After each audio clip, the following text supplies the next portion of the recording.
আল্লাহকে বলতেছিলাম যে আল্লাহ আমি এইটার পেছনে সেই 21 সাল থেকে এতটা ধাপে ধাপ এভাবে আসার পরে কনসিস্টেন্সি বজায় রাখার চেষ্টা করতেছিলাম যে আমি এটা ধরে রাখবো যেভাবেই হোক। কিন্তু এত বেশি আমি পরে এবার ফ্রাস্ট্রেটেড হয়ে গেছিলাম যে আমি আল্লাহকে বলতেছি মনে মনে যে আল্লাহ তাআলা আপনি হয় এটা একদম ধ্বংস করে দেন, মানে এটা স্টপ করে দেন বিজনেসটা, আর নয়তো এটাকে, যদি এটা আমার ভালো হয় দুনিয়া আখিরাতের জন্য, এটা ভালো হয় সবার জন্য, তাহলে আপনি এটাকে উচ্চ পর্যায়ে নিয়ে যান। আমি ভাবলাম যে ওইখানে যেহেতু কেকের এত বেশি প্রসার হচ্ছে, ওখানে তো অনেকে আসতেছেন, প্রত্যেকদিন ভিডিও দেখা যাচ্ছে, তো আমি যদি এটা নিয়ে যাই, আমার জিনিসটা তো ইউনিক। হ্যাঁ, এখন পর্যন্ত আমি দেখিনি যে কুশি কাটার কোনো প্রোডাক্ট নিয়ে ওখানে কেউ গেছে। তা আমি ভাবলাম যে তাহলে আমার প্রোডাক্টটা নিয়ে যাই, যদি আল্লাহ তাআলা সহায় হন তাহলে আমার, যদি এটা ভালো হয় তাহলে ইনশাল্লাহ ভালো পর্যায়ে এটা যেতে পারে। তো এটা আমি আল্লাহর কাছে যে দোয়াটা করছি, আলহামদুলিল্লাহ আল্লাহ তাআলা আমার কবুল করছেন এবং ভালো পজিশনে নিয়ে আসছেন। এটার জন্য আমি আল্লাহ তাআলার অনেক অনেক শুকরিয়া আদায় করি। টাকাগুলা ফার্স্টে আমি ম্যানেজ করছি, যেমন আমার বেবির বার্থডে ছিল, সেখানে আমরা অবশ্য বার্থডেটা পালন করি না, কিন্তু উদ্দেশ্য প্রণয় ভাবে অনেকে আদর করে যে দিয়ে যায় যে কিছু কিনে দিও। তাই আমি ভাবলাম ঠিক আছে আমি এটা দিয়েই কিনি।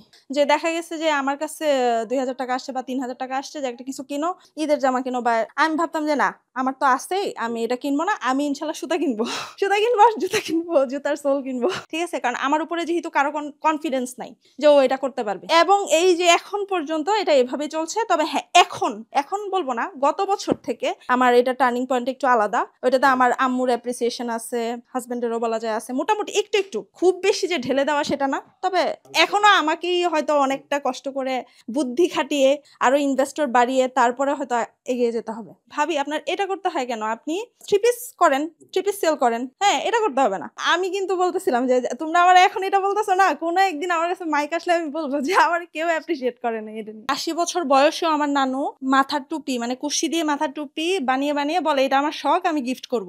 আমার নানু কিন্তু গিফট করে সবাইকে কুশি কাটা টুপি, বংশগত একটা বৈশিষ্ট্যের মাধ্যমে এটা পেয়ে গেছি। আর সেই শখ থেকেই করা, ওইখান থেকে ভাবলাম যে যদি আমি এটাকে বিজনেস হিসেবে নেই তাহলে তো আমাকে একটা প্রোডাক্ট সিলেক্ট করতে হবে। তো সেই হিসেবে আমি ফার্স্টে বেবি শো করতাম, সবাই যেমন বেবি শো যে উল দিয়ে বানায়, সেটা বানিয়ে বানিয়ে আমি আর কি সেল করতাম। একজন আমাকে বলতেছে যে এটা কি সোলওয়ালা হয় না, এই যে পরে আমার মাথায় ঢুকলো যে আচ্ছা ঠিক আছে তাহলে দেখি তো এটা সোলের ভিতরে কিরকম হয়। তো তারপর আমি একটা স্পঞ্জের স্যান্ডেল আনলাম, ওইটা কাটলাম, তারপরে কেটে ওইটার মধ্যে ট্রাই করলাম। তো আমি কি করলাম, উল সুতা দিয়ে ফার্স্টে একটু ট্রাই করলাম যে আসলেই কি সুতার জুতা হয় মানে সোলের মধ্যে। তো দেখলাম কি যে বাহ, হইলো, সুন্দর হইলো। আবার আমার পায়ের মাপে যেহেতু ছিল, আমি পরলাম। তারপরে আমার রিলেটিভসরাই বলতেছিল যে না এটা তো সুন্দর হয়েছে। তো আমি ভাবলাম যে উল দিয়ে তো হবে না, কারণ উলটা শুধু শীতকালে চলবে, এখন সামারের জন্য আমি কি করব, ক্রস সুতা দিয়ে ওই জুতাটা বানালাম। তো ওইটা যখন মানুষ ইউজ করা শুরু করলো তখন দেখলাম কি যে 3 মাস পর পর না পচে যায়, যেহেতু এটা কটন। আমি আবার ভাবলাম যে না এটাকে তো চেঞ্জ করতে হবে, এরকম সুতা খুঁজতেছিলাম যে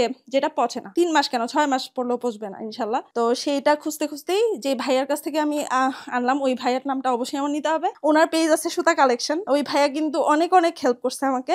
যেমন আমাদের নবী সাল্লাল্লাহু আলাইহি সাল্লাম, তিনি কিন্তু এক দেশ থেকে অন্য জায়গায় গেছেন বাণিজ্যিক প্রসারের জন্য। আমি কিন্তু মোটামুটি বসেছিলাম বলতে যেখানে শুরু করছি সেখান থেকে বলতেছে আচ্ছা আস্তে আস্তে যাক, যেহেতু অনেক নেগেটিভিটিও আছে। আমি এটার পেছনে মানে যেটা আছে যে অনেস্টি এবং এটার মধ্যে যে পরিশ্রম, মানে হার্ড ওয়ার্কিং। এক জোড়া জুতা বানাতে 6 থেকে 7 ঘন্টা লাগে। আমি 8টা থেকে শুরু করছি, মাঝখানে একটু খাওয়া দাওয়া করা হয়েছে, রাতে মনে হয় 3:30 বাজছে।